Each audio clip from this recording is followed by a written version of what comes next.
A huge part, of course, of the fun of March Madness is filling out and following your bracket. And FDU's massive upset of Purdue last year may get you thinking about taking a 16 seed.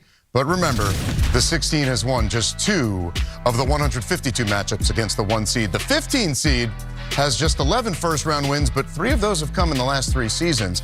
Bucking the historic trend, the 11 seed has the edge over the 6 seed since 2010, and not surprisingly, the 8-9 game is a coin flip, with the 9 seed actually holding a slight edge. All right, one more look now at the just completed bracket, starting with the upper left. That would be the East region, where UConn is the #1 overall seed. This is the whole region. Seth, what intrigues you? Well, I'm going to go a little chalky here, but I will tell you that I've got my eye on the Bulldogs of Drake. I think they can get by Washington State in that first round, but I think we're headed for a UConn-Iowa State collision here, and that's going to be a fun one in Boston. I don't think those Cyclones fans can make it up to Boston, but UConn's looking pretty good.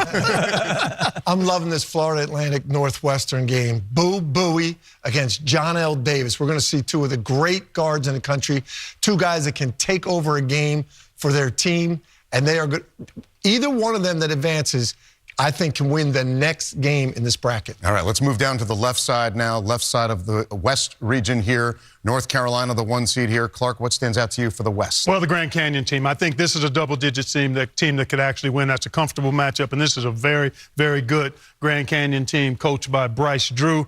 I also like the New Mexico-Clemson matchup. Clemson, much like Wisconsin, started the season strong, hit a lull, but they haven't ascended and played quite as well as the Badgers have, but they've got that same capability. So I like Clemson in that matchup against New Mexico. It'd be a lot of fun if New Mexico and Baylor ended up playing each other in the second round. Those are 2 really high-scoring teams. I've got Grand Canyon in the Sweet 16. I mentioned about beating St. Mary's and then beating Alabama and Spokane out west. But beyond that, I'm looking forward to the Caleb Love game. Oh, wow. Okay. A lot of fun. Final fours in a minute. All right, let's hop over now. Play it today. Let's hop over to the top right. Glad you still have energy.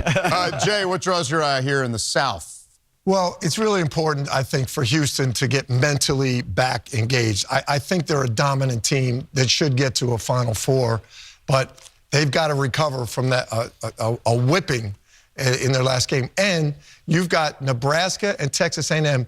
Whoever survives that game, those 2 teams are both extremely hot and can really shoot it. That's how you beat Houston. You got to make threes. That's the only way to do it. Yeah, I like Colorado against Boise State, and I like Colorado to perhaps make a good run, especially with Florida having that injury to the big fella today. And I also love the James Madison Dukes. I think this team is poised to make some noise in that first-round matchup. Fun to watch them. All right, let's go to the bottom right now, and that is where Purdue is the top seed. Seth, what are your feelings here in the Midwest? Busting the brackets for everybody. I got McNeese and Samford. Buckyball is going to take down Kansas, was my prediction, unless I'm wrong, of course. But I do like McNeese going to the Sweet 16, and Creighton, Tennessee, going to the Sweet 16 also down here. That's going to be a high-scoring game.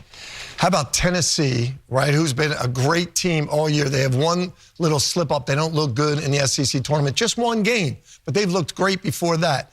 I think they're going to get themselves going. And how about Rick Barnes gets matched up against Texas in the next round if Texas goes through here. But Virginia can slow that game down if they get past Colorado. How about that game, Colorado State, Virginia, in a play-in game, those 2?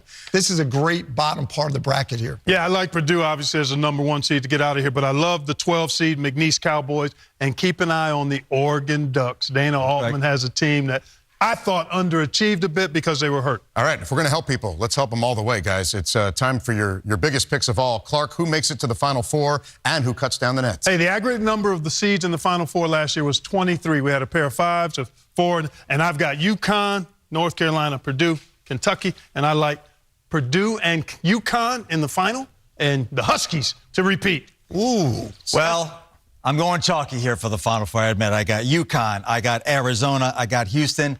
I'm being honest. I'm picking this one with my heart. I want them to go so bad, but Creighton and Tennessee scare me. These have been the best 2 teams all season long, UConn and Houston. Yep. I tried to talk myself out of UConn just to be different from everybody else, but there's a reason everyone's going to be picking UConn. I'm picking them, too. They're the best team in the country. Jay? This is crazy. I feel bad for everybody that we're going here. We're all going with the chalk as much as it is. I'm rooting for Purdue, but I got Houston getting past them, and I just can't see anybody beating UConn in this tournament. You did the same Final Four as me 2 years in a row. Don't you ever learn. You can't be right if you're agreeing with me, Jay. You're We'll work absolutely on it. right.